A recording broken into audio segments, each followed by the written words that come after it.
প্রিয় শিক্ষার্থী, তোমরা কেমন আছো? অবশ্যই ভালো আছো। আমি বরাবরের মতো তোমাদের মিজান স্যার আবারও তোমাদের মাঝে এসেছি প্রিপোজিশন নিয়ে। তবে আজকের প্রিপোজিশনগুলো আর আগের মতো সাধারণ প্রিপোজিশন নয়। আজকে থেকে আমরা অ্যাপ্রোপ্রিয়েট প্রিপোজিশনের ক্লাস শুরু করব। তো তোমরা যারা সাধারণ ক্লাস করোনি 11টা ক্লাস দেখবে, আগে দেওয়া আছে, সেগুলো দেখে নিবে। আর আজকে থেকে আমাদের অ্যাপ্রোপ্রিয়েট প্রিপোজিশন কন্টিনিউ চলবে। তবে আমি যেভাবে আজকে থেকে অ্যাপ্রোপ্রিয়েট প্রিপোজিশন শেখাবো সেগুলো তোমাদের জন্য খুবই হেল্পফুল হবে। তোমাদের বইয়ে বা অন্য জায়গায় দেখবে যে কোনো ধারাবাহিকভাবে দেওয়া নাই, যে মুখস্থ করতে অনেক কষ্ট হয়। তো আমার ক্লাসগুলো করলে তোমাদের আর মুখস্থ করতে সমস্যা হবে না। আমি সুন্দরভাবে ধারাবাহিকভাবে সাজিয়ে তোমাদের ক্লাসটা নিব। ওকে, চলো দেখি আজকে আমরা কি নিয়ে আলোচনা করব। তো বলা হয়েছে, দেখো, appropriate preposition for.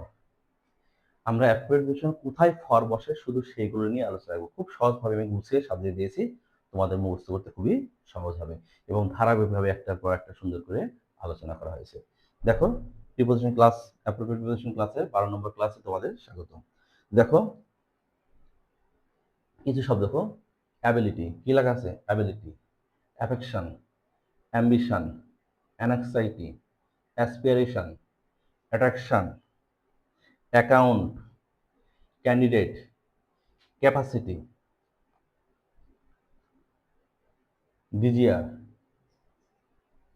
eagerness, esteem, fashionate, fascination, famous, good, hope, long, necessity, noted, opportunity, pity, pay, qualification, qualified, reason, regard, weight। তোমরা অবশ্যই খেয়াল করছো, আমরা ধারাবাহিকভাবে আলোচনা করি। প্রথমে এর যেগুলো গুরুত্বপূর্ণ সেগুলো নেওয়া হয়েছে, তারপরে বিতে গুরুত্ব সেমন নাই, সেজন্য নেওয়া হয়নি।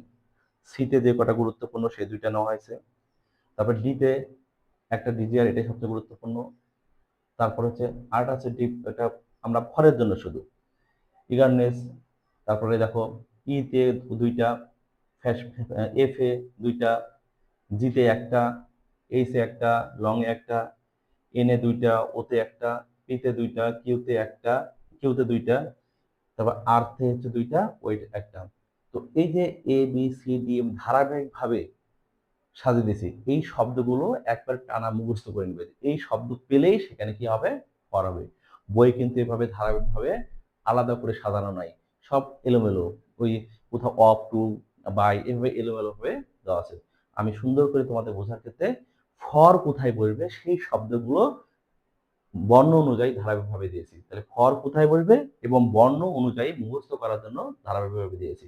তোমরা যদি এটা ধারাবাহিকভাবে মুখস্থ করতে পারো, তাহলে প্রিপোজিশনে ফর কোথায় হবে, অ্যাপ্রোপ্রিয়েট প্রিপোজিশন ফর কোথায় হবে, সেটা তোমার জন্য আর কোনো সমস্যা হবে না।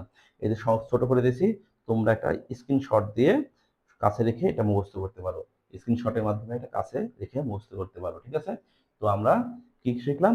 আমরা অ্যাপ্রোপ্রিয়েট প্রিপোজিশন ফর কোথায় হয় সেই শব্দগুলো আমরা দিয়ে দিয়েছি। তোমরা শব্দগুলো টানা মুখস্থ করে নিবে যে এই শব্দ থাকলে ফর হয়, তাহলে তোমাকে আর চিন্তা ভাবনা করতে হবে ফর হয় কোথায়।